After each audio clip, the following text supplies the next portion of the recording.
This is a skull of a modern human, and this is from a Neanderthal. Look closely and you can see that this one has a slightly longer brain case. Most scientists believe that these are two separate species, and there wasn't much interaction between the two. But now we know there was interbreeding, and that all non-Africans living today are part Neanderthal.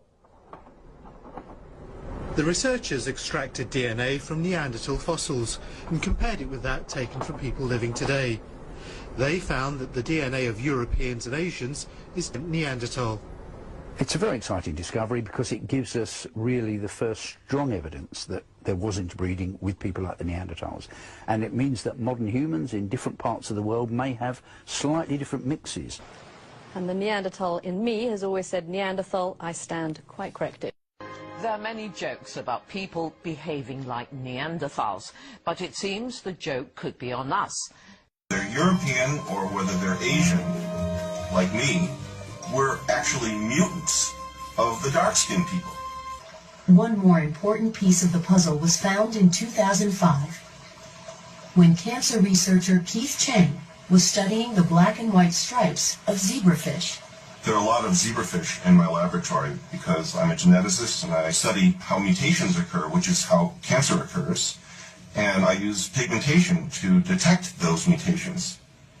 By chance, the light skin-colored fish that I used for that research also taught us a lot about how Europeans, how humans became lighter skinned.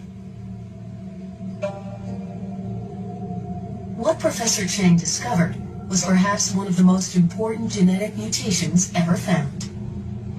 A single change among literally billions of coded instructions within zebrafish DNA that reduced black pigment from their stripes.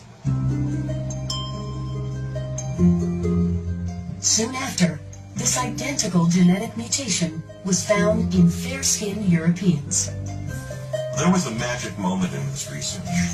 When I got back the results that showed that the number and the size and the amount of pigment in the light-skinned zebrafish were all diminished, and the same thing happened in humans.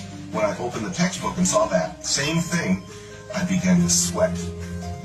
Not only did light-skinned people evolve from black-skinned people, but lighter-skinned people, whether they're European or whether they're Asian, like me, were actually mutants of the dark-skinned people.